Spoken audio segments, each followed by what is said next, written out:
Another Aurelia buff? At this point, we should just start saying better buff Aurelia, but hey, at least they're nerfing Caitlyn. What is up, Team ProGuides? Christoph back with you guys again. I'm so happy to see all of you. Today, I'm going to be running you guys through all of the upcoming changes for patch 10.19. Like always, we're here to give you guys the rundown on all the changes that Riot has planned for next patch. However, they still can pull these last-second changes, so don't be surprised if any are missing. Before we start, though, I want to make a shout-out to Doublelift for winning the LCS Finals. We worked with him a couple months ago to produce the ADC Master Course, and honestly, he was a pleasure to work with. He's super knowledgeable, awesome guy, very happy that he won. If you guys are interested in watching that course, you can go find it on ProGuides.com. And for our question of the day, which team or player are you rooting for at Worlds this year? Honestly, every year I hope for NA, and we're always disappointed, I know the meme, but I'm also half European, so I also like the European teams. But I'm going to be riding my hopes on TSM this time around. I have a ton of respect for those players. I want to know what you guys think down below. Who are you guys supporting at Worlds this year? Alright, so now first off, we're going to be talking about my favorite section. You guys know what it is. It's the skins section. While there aren't any new releases just yet, Riot is planning on making some tweaks to some of the PsyOp skins. They're going to be adding clarity and making sure that players are satisfied with the skins, so keep your eyes peeled. Well, this section was kind of disappointing. I really love looking at all the skins. Oh well, until next patch, I guess. Okay, so now let's run into the balance changes. Overall, because this is the patch that Worlds will be played on, Riot doesn't want to make huge changes last minute so that the teams can actually practice and utilize some strategies they've already been developing. But for all of you guys in solo queue like me who just wants to climb, these changes should be illuminating for you. Starting off with the top lane, we've only got one balance change to cover, and that's going to be coming to Aurelia. Once again, she's up for a buff. Her early game strength is where Riot wants it to be, so instead she's receiving a nice little buff to her mid to late game. Aurelia's ultimate damage is being increased at later stages of the game next patch. The values are going up from 125 to 325 to 125 to 375 on the barrage. And the same applies to the damage afterwards as well. In cases where her opponents get hit by both parts of her ultimate, they'll take 100 more damage when she's level 16. This also means that at level 11, it'll deal 25 more damage on each instance and add up to a potential 50 extra damage. These are big numbers, but of course it all depends on whether her ultimate is available to her or not. Believe it or not, Aurelia is still performing with a sad 47% win rate overall, and Riot does feel that they need to give her some love. Like we said, that's it for the top lane, so let's move into the jungle next. The first balance change we're going to be covering in the jungle is to Ivern. And you guys guessed it, it's a buff. I haven't seen this guy in so many games. Nobody uses him, so let's just buff him and hopefully people pick him up. His E's slow value is being increased from 40 to 60% to 50 to 70%. This should increase the amount of utility Ivern brings to the table. Whether it's in early game skirmishes or late game team fights, a stronger slow on Ivern's E can prove to be invaluable. Ganks will yield better results, and the slow will prove to be a very powerful peeling and chasing tool next patch. It's already pretty noticeable, but considering how Ivern can feel rather underwhelming at times, this buff should make it very clear when Ivern is influencing a fight. Credit needs to be given where it's deserved, after all. Next up for junglers, we have Udyr. This old guy hasn't aged too well, and it's not too surprising that he needs some extra love. Udyr's Phoenix stance is receiving a buff next patch, having its cone damage increased from 50 to 275 plus 60% AP to 50 to 325 plus 70% AP.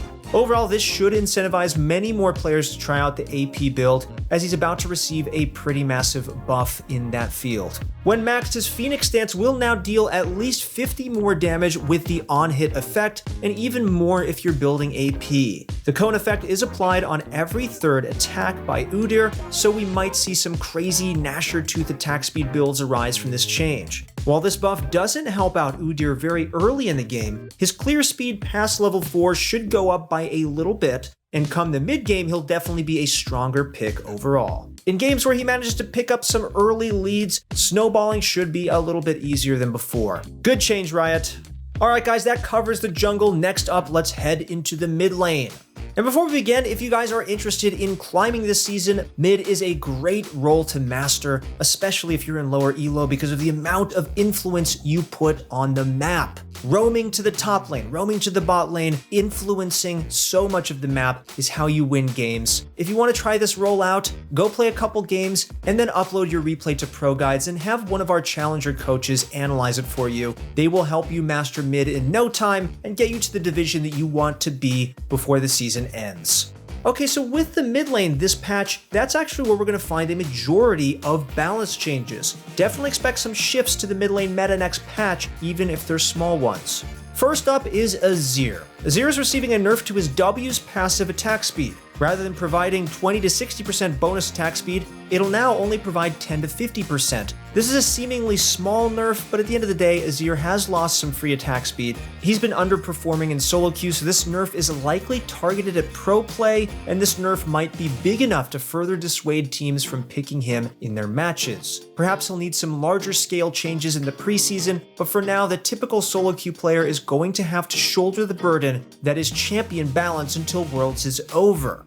So if you thought the nerfs ended there, then I don't know what you're thinking because there are plenty more. Twisted Fate is also receiving another nerf, this time to his base movement speed. It will be reduced from 335 to 330, and this is actually a pretty massive nerf, to be honest. I know it sounds pretty troll, but that 5 movement speed on TF is really important. Twisted Fate is a very linear champion. He locks you in a card and runs at you. I'd say a good 60% of his impact relies on whether or not he can get in range to throw a gold card at you. Losing 5 movement speed might seem like an insignificant change, but think about all those times where you're getting ganked and a Twisted Fate is running at you menacingly with a gold card in hand. With 5 less movement speed, there are a lot of situations where he's going to be outrun by his lane opponents and unable to set up those otherwise free kills. It's not a good time for Twisted Fate players as he received nerf after nerf. Once again, this is likely targeted at competitive play, and teams will have to think carefully over whether or not they want to lock him in. Twisted Fate has been especially popular in Korea and China. This nerf probably won't remove him from competitive play completely, but will definitely open him up for more counterplay against him in the future.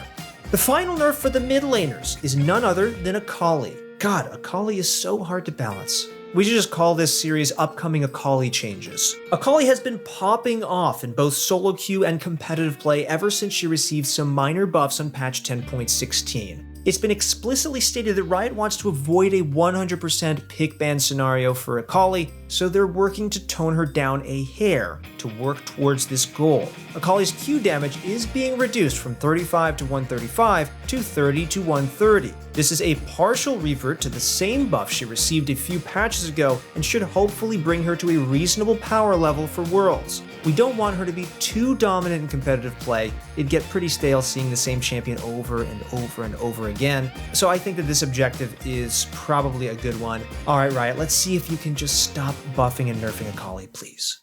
Okay, finally we've got some buffs coming over to the mid lane. First, we have Ahri, who's receiving a follow-up change and getting some help. Her W's cooldown is being reduced from 10 to 6 seconds to 9 to 5 seconds, while the mana cost is being reduced from 55 to 40. Overall, Riot has just scratched the nerfs she received altogether. Ahri received a small quality of life change this patch, but to compensate, she did lose a little bit of power on her W. The end result isn't what Riot intended, and thus they've gone ahead and reverted those nerfs. Hopefully for now, for real this time, Ahri will feel a bit stronger than before.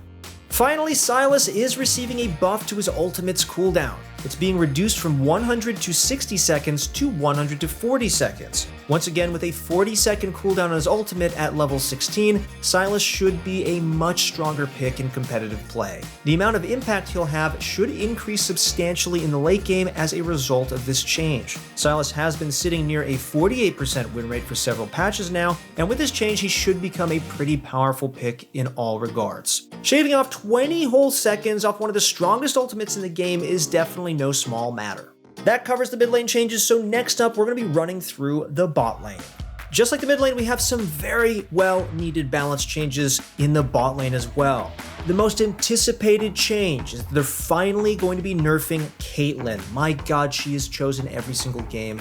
She is banned, I think, over like 35%. I've seen her in every single game that I don't ban her. And she is oppressive in the laning phase. So they're going to be nerfing her again. This time though, they're hitting her a bit harder. Caitlyn's base AD is going to be reduced from 64 to 62, and her headshot damage off of traps is being decreased from 60 to 240 to 40 to 240. She's going to lose a ton of early game damage, and it's undeniable that she's going to feel a lot weaker next patch. This might be the last chance we have to abuse her in an extremely broken state. I don't ever use her, so it's up to you guys to do that. Losing 20 damage off of her traps in the early game is a pretty big deal, especially in higher elo where players are better at following up on any lockdowns their lane partners provide. That much early game damage is a huge loss, and Caitlyn's ability to bully opponents and pick up kills during the laning phase is going to be substantially weaker.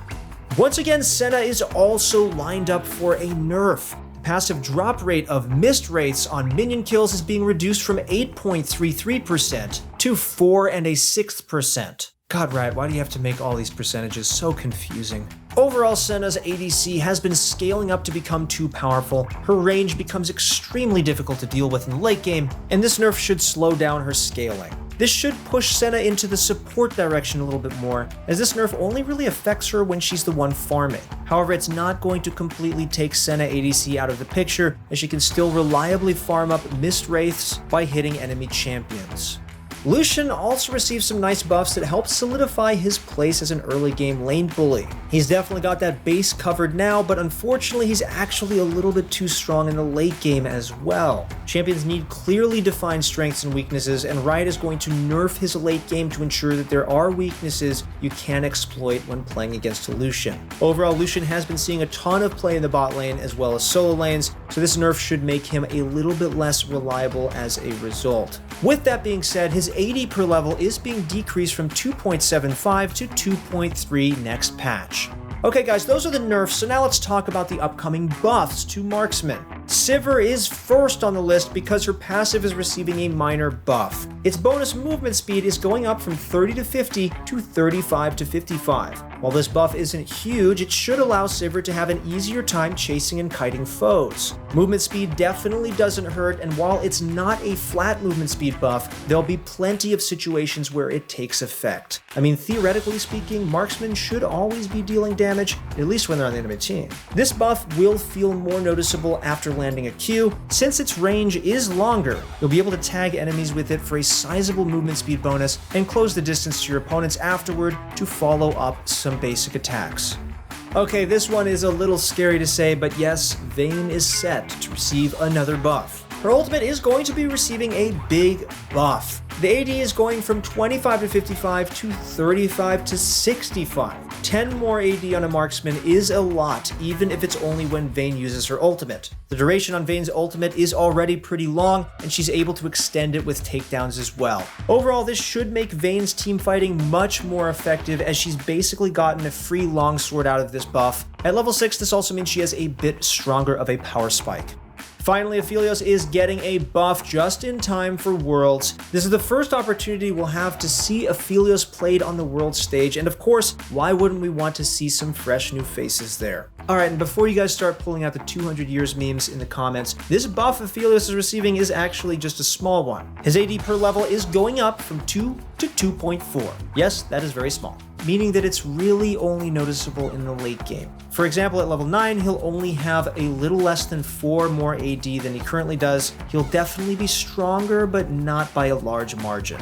Alright guys, and there aren't any support changes planned, so that's going to conclude our video for the upcoming changes on patch 10.19. Thank you guys so much for watching and supporting us over the past year. We've grown a lot, and it means a lot to us here that you guys have been supporting us along the way. We appreciate all the likes you've given us, all the comments. I hope you guys have enjoyed the LCS recently, and I hope you guys are excited for Worlds. And I wish you guys all the best of luck climbing this season, and that you guys get into the rank that you guys deserve. Good luck on the Rift, guys. I will see you guys in the next video. Once again, it's been Christoph. Good luck in your next few games, and I'll see you on the Rift.